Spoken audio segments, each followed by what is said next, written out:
جی السلام علیکم. آج خان صاحب سے ابھی اڈیالہ جیل میں ملاقات ہوئی. خان صاحب نے بہت اہم باتیں کی ہیں. اپنی قوم کو ایک بار پھر پیغام دیا ہے کہ ہم حق سچ کے لیے لڑ رہے ہیں. جو کچھ 8 فروری کو ہوا، اس کے بعد جو تشدد ہم پہ ہوا ہے، ہمارے لوگوں کو جس طرح اٹھایا گیا ہے، اغوا کیا گیا ہے، اس کے بعد 26 نومبر کو شہادتیں ہوئی ہیں، ہم کھڑے رہیں گے اپنی جگہ. خان صاحب نے کہا ہے کہ میں قید تنہائی میں اب 1.5 سال سے بند ہوں، میں اور جتنا وقت لگتا ہے میں بند رہوں گا.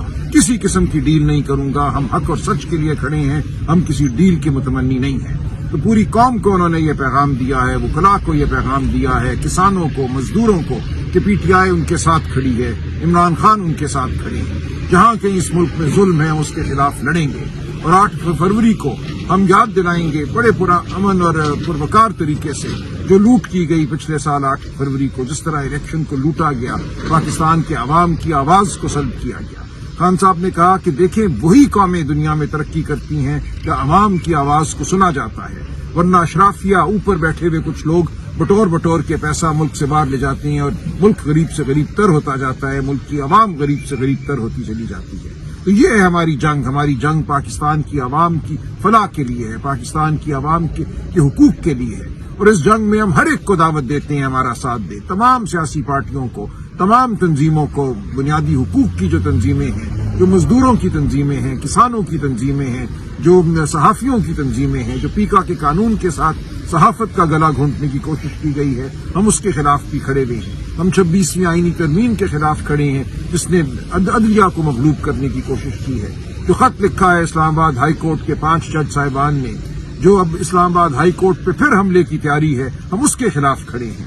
تو ہم حق سچ کے لیے کھڑے ہیں. ہم سمجھتے ہیں پاکستان کا مستقبل بہت تابناک ہے، لیکن اس تابناکی کے لیے ہم سب کو جدوجہد کرنا ہوگی، ہم سب کو اپنا حصہ ڈالنا ہوگا. خان صاحب نے آج پھر دہرایا جو ان کی اپیل ہے بیرون ملک پاکستانیوں سے ریمیٹنسز کے حوالے سے. انہوں نے کہا یہ ایک آواز ہے، یہ آواز بلند کرنے کا ایک یہ طریقہ ہے کہ پاکستان میں جو اس وقت نظام چل رہا ہے، جو ظلم کا نظام، جھوٹ کا نظام چل رہا ہے، وہ آپ کو قبول نہیں ہے. اس کے لیے اپنا حصہ ڈالیے، اور جو ہم کر سکتے ہیں پاکستان میں فلاح کے لیے، پاکستان میں ترقی کے لیے، پاکستان میں حقوق کی بحالی کے لیے، وہ ہم کریں گے. ہر قربانی ہم دیں گے. بہت شکریہ. سر 8 فروری احتجاج کے حوالے سے خان صاحب نے کوئی ہدایات جاری کی ہیں؟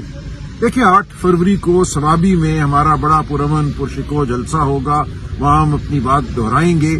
باقی سب دوستوں سے جو ثوابی نہ آ سکیں، پوری قوم سے یہی گزارش ہے کہ ایک پرامن طریقے سے اپنی جگہ اپنی آواز بلند کریں. وہ جھنڈے کی شکل میں ہو، وہ پلے کارڈ کی شکل میں ہو، وہ آپ دعا کا اجتماع منعقد کر سکتے ہیں. تو پورے ملک میں ہم سمجھتے ہیں کہ اس دن ہمیں اپنی جو آواز ہے اس کو اٹھانا ہے پرامن طریقے سے، قانون کے اندر رہتے ہوئے. ہم بالکل کوئی گڑبڑ نہیں چاہتے، ہم نہیں چاہتے کہ کوئی تصادم ہو، لیکن ہم اپنی آواز کو بھرپور طریقے سے 8 فروری کو اٹھائیں گے. سر 8 فروری کو مینڈیٹ چوری کے 1 سال پورا ہونے والا ہے. جس طرح پاکستانی قوم نے نکل کر ووٹ دیا ظلم جبر کے بعد، سر 8 فروری الیکشن کمیشن کے جو ہیں سکندر سلطان راجہ، ان کا مدت ملازمت بھی پوری ہو چکی ہے. نئے چیف الیکشن کمشنر کا نام بھی سامنے نہیں آ رہا. عدلیہ کا نظام آپ کے سامنے. تو کس طرح آپ دیکھتے ہیں سر بطور ایک آئینی قانونی؟ دیکھیں اس ملک میں اس وقت آئین ختم ہو چکا ہے عملاً.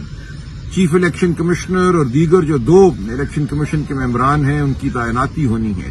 اس کام کے لیے آئین نے یہ کہا ہے کہ ایک پارلیمانی کمیٹی بنے گی 12 ممبروں پر مشتمل. وہ کمیٹی آج تک نہیں بنی. وزیر اعظم کی طرف سے کوئی نام سامنے نہیں آئے. عمر ایوب صاحب 15 جنوری کو بطور لیڈر آف دی اپوزیشن خط لکھ چکی ہیں اسپیکر کو کہ یہ کمیٹی بنائی جائے، لیکن کچھ نہیں ہو رہا.